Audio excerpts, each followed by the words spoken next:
This week we have a special guest with us, Steve Backlund from the Bethel Church in Redding, California. And if you remember, he was with us for 2 blogs last year, and he's back in Grimsby now for another visit. And Steve, it's just great to have you back on our blog. Thanks, Grant. It's good to be here. And on this blog, I want to talk about Steve's book, You're Crazy If You Don't Talk to Yourself. Now, I particularly like this book because of the title. You know, I'm a mental health doctor, so this really appealed to me. But I actually use this book in my daily devotions. And so on these next 2 blogs, I want Steve to explain some of the really revolutionary concepts that I discovered in this book. Now, Steve, you have a very interesting interpretation of the story of Jesus with the disciples in the boat in the storm. And I want you to tell us your interpretation and what then God has shown you as a result of that.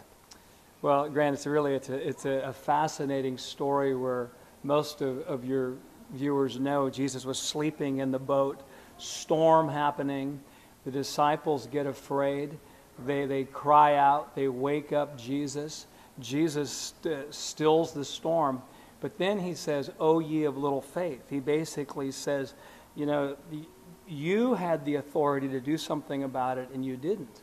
And, you know, I think a traditional interpretation, or at least of prayer, but the disciples were probably saying, "Hey, we woke you up. I thought prayer was meant to wake you up, Jesus, to do something." But one of the things we bring forth in this book is that God has delegated his authority to us on planet Earth, and we go through the power of words. The theme of this book is that life is in the power of the tongue, and that our words are actually containers of life. And so Jesus was saying there, disciples, yeah, we got the storm stopped, but there's a higher way of living. You didn't even need to wake me up. You could have spoken to the storm and done it yourself. Now, in the book you describe that there's a difference between new wineskin praying and old wineskin praying. So the disciples were using old wineskin praying, but tell us how you define the new wineskin praying, because that is so empowering, and I'm sure the listeners would really find that helpful. It sure has helped me.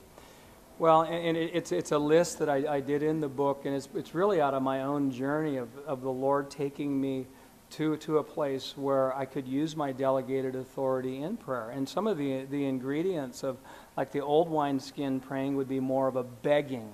I'm going to beg God. I've got to show God how desperate I am and how needy I am, and somehow he's going to rise and change it. But the new wineskin is declare.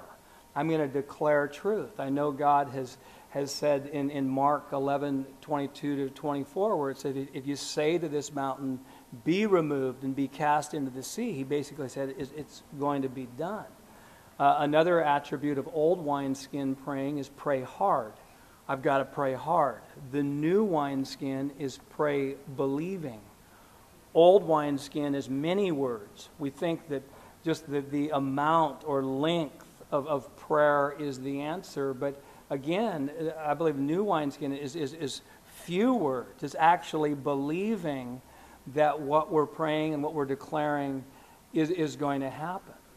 So give us an example. Let's just say, for those of the viewers who let's say are having a financial problem. Right. They're out of work, or they just don't have enough income to meet their needs. We're accustomed to begging God for finances. That's what we're accustomed to, old wineskin praying. How would you pray in the new wineskin way for a financial issue, for example? Well, I think one of the first stages in prayer is to go after the fear and the worry, because that usually is what fuels the begging. So I'm going to get the promises of God, I'm going to get them in my heart, and then I'm going to get them in my mouth, and then I'm going to start speaking. You know, it's literally just, what I would do is I would make declarations. Philippians 4:19, my God shall meet all my needs according to his riches and glory. I'm going to declare the truth, and I'm going to stand on the promises of God, versus me just saying, "Oh God, help me." I'm so glad God's merciful, and he does. He answers our prayer. He answers the cry, but he's teaching us a higher way of living, a higher way of praying. And I believe that's what some of the things I'm trying to say in the old versus new. So to address the financial issue, you would speak to it? I would speak to I would declare truth. I would declare the promises of God. But yes, I would even take it to another step of saying, like, if there's a financial storm if there's a storm in my finances, I'll say, I would say to the storm, be gone in the name of Jesus. Finances, come alive. Finances, come forth in the name of Jesus. It wouldn't be the only thing that I would do, but it would be a key thing to actually see the breakthrough. So you see, this is a revolutionary way of praying. Stop begging, start declaring, speak to your mountains. So Steve, thanks so much for joining us again in this blog. And so I want to encourage you to get this book. You're crazy if you don't talk to yourself, and just follow the link at the bottom of this page and you can actually order it for yourself. Now, if this is your first visit here, then you need to get my free self-assessment guide. And to do that, just subscribe to my weekly email newsletter. And to do that, just fill out the subscription form, which, as you know, is always on Steve's left. So we'll talk to you again next week, but this week, pray differently.